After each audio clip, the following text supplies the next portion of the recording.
Assalamualaikum warahmatullahi wabarakatuh. Materi kali ini adalah tentang diferensiasi fungsi sederhana. Jadi pertama saya akan jelaskan terlebih dahulu tentang konsep dasar dari diferensiasi. Kenapa konsep dasar ini menjadi penting? Karena kalau kalian kurang begitu memahami konsep dasar dari diferensiasi, nantinya biasanya kalian akan bingung untuk memahami bagaimana diferensiasi ini bisa diterapkan dalam permasalahan ekonomi. Jadi sebelumnya pada materi fungsi, kalian sudah pelajari bagaimana cara mencari gradien atau nilai koefisien. Dimana kalau ada suatu kurva, di sini saya contohkan dia fungsinya adalah fungsi linear. Kenapa dia fungsi linear? Karena kurvanya garis lurus. Jadi kalau kita mau cari garis gradien atau nilai gradien, kita harus pertama tentukan dua titik terlebih dahulu. Nah, dimana dari dua titik inilah baru kita bisa hitung nilai gradien dengan rumus. Nah, ini sudah kalian dapatkan di materi fungsi. M sama dengan delta Y per delta X. Berarti Y2 kurangi Y1 dibagi X2. Nilai dari X2 dikurangi X1. Nah, permasalahannya adalah kalau fungsinya bukan fungsi linear, tapi fungsi non-linear. Kalau non-linear berarti kurvanya yang terbentuk adalah kurva lengkung, bukan garis lurus. Seperti ini. Caranya sama. Kalau kita mau cari gradien, berarti kita pertama harus tentukan dua titik terlebih dahulu. Jadi katakanlah titik ini, saya kasih dia nilainya adalah X kecil, dan jarak antara titik ini ke titik ini, itu adalah delta X. Berarti bisa saya tulis bahwa di sini titik yang ini itu adalah X plus delta X. Karena fungsinya itu adalah seperti ini persamaannya, berarti saya masukkan aja. Berarti di sini X, di sini adalah Fx. Di sini X plus delta X, di sini adalah fungsi Fx plus delta X. Oke. Sehingga di sini bisa kita simpulkan bahwa untuk mencari gradien, rumus yang terbentuk adalah seperti ini. Sama sih konsepnya, berarti dia Y2 min Y1. Cuman di sini kan kita jabarkan dia X delta X gitu ya. Jadi di sini Y2-nya adalah Fx plus delta X kurangi Fx. Ya. Sini sama. X plus delta X kurangi X kurangi X hilang. Berarti tinggal delta X. Nah, permasalahannya kalau dia itu kurvanya lengkung seperti ini, yaitu fungsinya nonlinear, jadi garis yang terbentuk dari dua titik ini dia tidak bersinggungan dengan kurvanya. Dia memotong kurva. Artinya gradien ini tidak bisa kita gunakan. Kenapa? Karena dia memotong kurva. Seharusnya apa? Seharusnya dia bersinggungan dengan kurvanya. Nah, gimana caranya agar kita bisa mencari nilai gradien dan dia bersinggungan dengan kurvanya ketika kurvanya itu nonlinear? Caranya adalah dua titik ini harus kita dekatkan sedekat mungkin sehingga nanti garis yang terbentuk antara dua titik ini dia bersinggungan, bukan memotong kurva. Jadi kita dekatkan sedekat mungkin sampai delta X-nya mendekati 0. Nah, ada kata-kata delta X mendekati 0. Kira-kira ini mirip apa? Mirip materi limit. Makanya saya katakan bahwa materi limit itu dasar untuk kalian memahami materi diferensiasi. Oke, jadi titik ini kita dekatkan sedekat mungkin. Sehingga jadi seperti ini. Sampai delta X-nya itu mendekati 0. Sehingga rumusnya itu berubah menjadi seperti ini. Ya, limit Fx plus delta X min Fx per delta X untuk delta X mendekati 0. Ya. Jadi limit delta X mendekati 0 untuk mencari nilai gradien di satu titik. Ya. Jadi kita dekatkan dua titik ini sedekat mungkin. Sebelum saya bahas lebih lanjut terkait rumus tersebut, saya akan bahas dulu bahwa diferensiasi fungsi sederhana, kenapa dia dikatakan sederhana? Karena nanti pada materi ini kita masih menggunakan satu variabel independen. Nah, nanti kalau lebih dari satu itu adalah fungsi majemuk yang akan kita bahas pada pertemuan berikutnya. Sebelumnya saya akan bahas lebih dulu mengenai notasi atau lambang dari diferensiasi. Ini penting karena kalau kalian nggak paham konsep dari lambangnya, notasinya, biasanya nanti ke belakang akan bingung. Pertama, katakanlah ada suatu fungsi, yaitu y, di mana itu adalah fungsi x, artinya di dalamnya ada variabel independen x. Berarti nanti notasinya untuk turunannya atau diferensiasinya adalah dy per dx. Nah, seandainya variabel independennya, jadi variabel yang di dalam itu ada z, bukan x, berarti turunannya adalah dy per dz. Kalau fungsinya itu adalah q, ya, nama fungsinya q, di mana dia punya variabel independen p, berarti turunannya adalah dq per dp. Berarti ini turunannya q. Ada lagi notasi yang lain. Jadi kalau fungsinya itu y, berarti turunannya adalah y aksen. Kalau fungsinya z, berarti turunannya adalah z aksen. Atau sebuah fungsi itu nggak punya nama, ya. Jadi kalau yz kan dia punya nama tuh. Kalau nggak punya nama, misalnya fx, di fungsi itu di dalamnya ada variabel x, berarti turunannya adalah f aksen x. Ini adalah notasi atau lambang-lambang untuk materi turunan atau diferensiasi. Nah, konsep ini harus kalian pahami. Nah, sehingga rumus diferensiasi adalah seperti ini, dy per dx, ini rumus dasarnya ya, sama dengan limit bla bla bla dibagi delta x untuk delta x mendekati 0. Ini adalah rumus dasar diferensiasi. Nah, dari rumus ini itu muncul rumus-rumus baru atau yang dikenal sebagai kaidah-kaidah diferensiasi. Kalau kalian baca bukunya Dumairi, kalau di bukunya Kalangi itu disebut sebagai teorema-teorema diferensiasi. Jadi contohnya, saya kasih contoh. Misalnya ada permasalahan y sama dengan x pangkat n. Ini mau kita turunkan, mau kita diferensiasi. Nah, kalau permasalahan ini kita masukkan dalam rumus dasar ini, itu pasti muncul suatu pola. Jadi kalau permasalahannya ini, pasti hasilnya seperti itu. Sehingga muncullah rumus baru yang kalian kenal, pasti kalian sudah dapatkan ketika SMA. Turunan dari x pangkat n itu pasti hasilnya n-nya turun ke depan, jadi nx pangkatnya dikurangi 1. Jadi rumus baru ini dapat dari mana? Ya dapatnya dari rumus dasar ini. Cuma kita nggak akan pelajari gimana caranya dari rumus ini berubah menjadi rumus ini. Terlalu ribet nanti. Sedangkan yang kita perlukan adalah bagaimana penerapan diferensiasi pada ekonomi. Cukup kalian pahami bahwa kaidah ini itu berasal dari rumus dasar ini. Jadi kalau kalian masukkan ini, permasalahan ini, ke dalam rumus dasar ini, pasti akan menghasilkan hasil seperti ini. Polanya pasti seperti ini. Sehingga pola ini dijadikan sebagai kaidah-kaidah diferensiasi atau teorema-teorema diferensiasi. Jadi kaidah ini bukan hanya satu, ada banyak. Ya, kita masuk ke kaidah. Kaidah yang pertama, jadi kalau ada suatu fungsi di mana fungsi itu hanya bilangan real, gak ada variabelnya, berarti nanti turunannya adalah 0. Contohnya, misalnya fungsi x sama dengan 5, berarti turunannya adalah 0. Kaidah yang kedua, kalau ada turunan kx, k itu bilangan real, x itu variabelnya, ya, berarti turunannya adalah k. Misalnya 5x turunannya adalah 5. Kaidah yang ketiga, misalnya ada permasalahan kx pangkat n. Nah, ini seperti yang contoh di slide sebelumnya.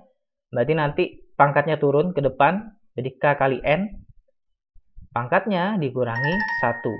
Jadi misalnya 5x pangkat 2, berarti 2 kali 5, terus pangkatnya 2 dikurangi 1, hasilnya 10x.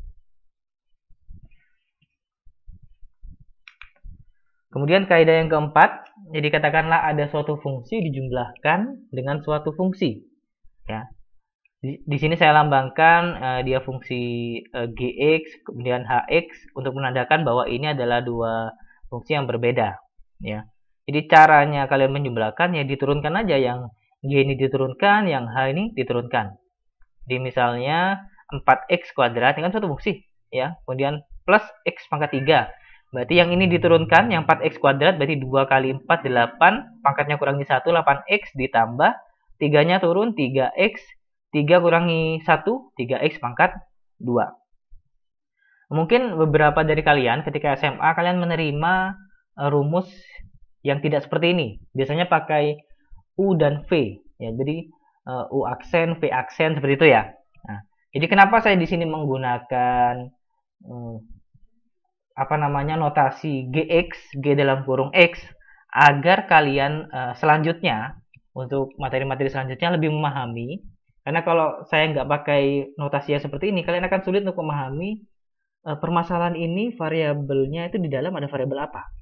Ya, jadi kalau saya menggunakan notasi ini lebih mudah untuk memahami bahwa ternyata variabelnya itu X. Kalau GP berarti variabelnya P, ya.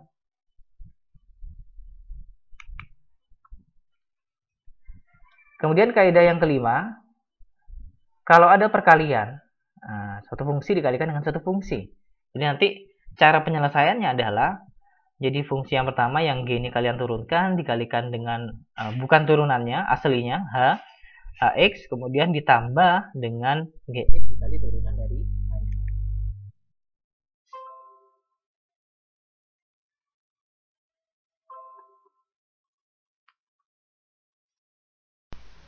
Oke, maaf. Nah, ini contohnya. Nah, misalnya ada 4x kuadrat plus x pangkat 3. Nah, ini sama-sama suatu fungsi. Berarti turunannya adalah, kita ngikut kaidah ini, berarti yang ini kita turunkan menjadi 8x, kemudian dikalikan dengan yang satunya, x pangkat 3, ditambah dengan yang ini kita turunkan, berarti ke depan 3x, 3 kurangi 1 pangkat 2, dikali dengan yang depan. Sehingga hasilnya adalah 20x pangkat 4. Kemudian kaidah yang berikutnya adalah ketika ada pembagian. Oke, berarti nanti pembilangnya kalian lakukan seperti ini. Berarti ini diturunkan G-nya dikali dengan H-nya, penyebutnya, dikurangi G dikali turunan H. Kemudian penyebutnya kalian pangkat 2. Oke. Katakanlah contohnya 4x pangkat 2 dibagi x pangkat 3. Berarti turunannya sesuai kaidah ini kita ngikut aja, berarti 4x pangkat 2 diturunkan menjadi 8x dikali x pangkat 3, penyebutnya dikurangi seterusnya, ketemu hasilnya sama dengan min 4x pangkat min 2. Kemudian kaidah yang terakhir, jadi katakanlah ada suatu fungsi, ternyata di sana dia dipangkatkan fungsinya. Ya, berarti nanti turunannya adalah, pertama kita lakukan turunan untuk fungsi tersebut, berarti pangkatnya turun ke depan, kemudian pangkatnya dikurangi 1 dibagi dengan turunan dari fungsi tersebut. Jadi misalnya ada 3x plus 2 pangkat 4. Nah, berarti pertama kita lakuin ini, pangkatnya turun ke depan, jadi 4. Jadi 3x plus 2 pangkatnya kurangi 1, 3. Kemudian yang ini kita turunkan, 3x turunannya 3, 2, 0, berarti tinggal 3. 3 kali 4, 12. Ini hasilnya. Nah, ini adalah latihan soal yang bisa kalian coba untuk memperkuat pemahaman kalian tentang diferensiasi. Silakan kalian coba latihan soal ini. Kemudian bagaimana untuk penerapan ekonominya? Oke, penerapan ekonomi yang pertama, jadi diferensiasi ini bisa diterapkan dalam permasalahan elastisitas harga, yaitu elastisitas permintaan dan penawaran. Oke. Jadi seandainya elastisitasnya itu dia kurvanya adalah kurva garis lurus, berarti fungsinya adalah fungsi linear. Kita bisa selesaikan dengan rumus dasarnya.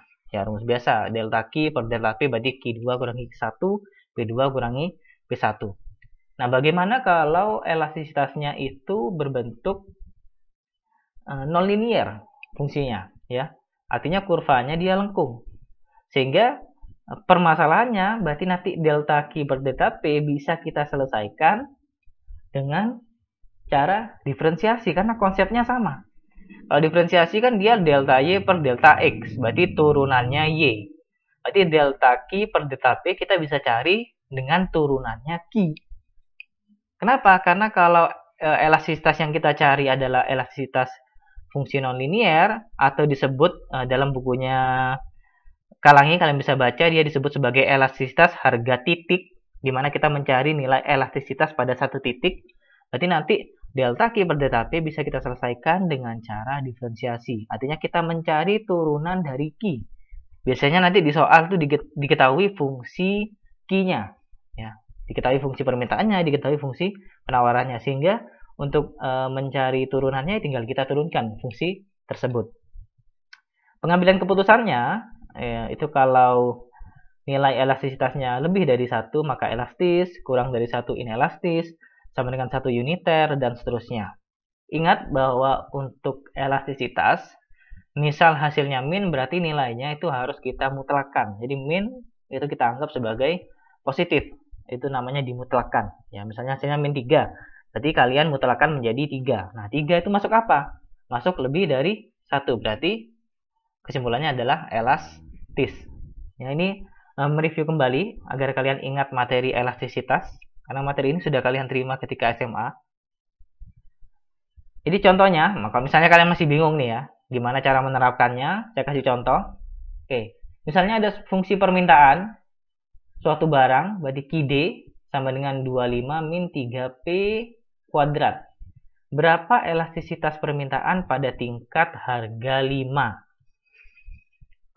Berarti pertama, kita mencari turunan fungsi permintaan. Di soal sudah diketahui fungsi permintaannya.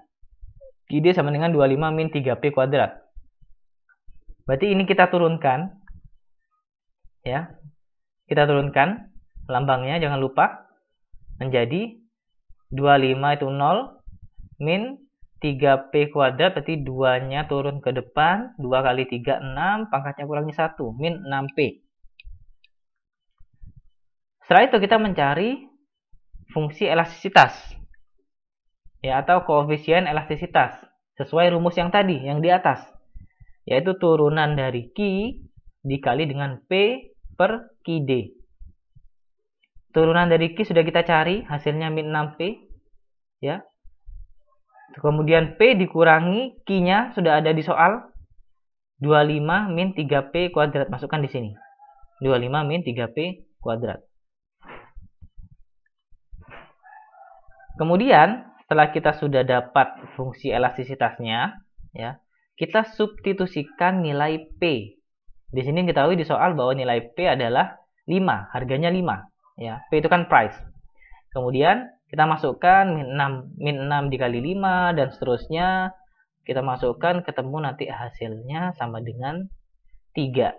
Nah, kalau 3, karena dia nilai elastisitasnya lebih dari 1, maka kesimpulannya adalah dia elastis. Di sini jangan lupa dikasih kesimpulan nih, saya lupa nih ya. Kemudian penerapan yang berikutnya, diferensiasi sederhana ini bisa kalian terapkan dalam permasalahan elastisitas produksi, di mana konsep dari elastisitas produksi itu sama dengan konsep dari elastisitas harga. Jadi contohnya kurang lebih sama, ya. Ini adalah tugas yang harus kalian kerjakan terkait penerapan ekonomi diferensiasi. Seperti biasa, materi yang saya sampaikan kali ini bisa kalian lihat di bukunya Dumairi dan bukunya Kalangi. Terima kasih untuk materi kali ini. Selanjutnya kita akan masuk pada materi diferensiasi fungsi majemuk, di mana untuk materi diferensiasi fungsi majemuk akan kita selesaikan dalam 2 kali pertemuan. Terima kasih. Wassalamualaikum warahmatullahi wabarakatuh.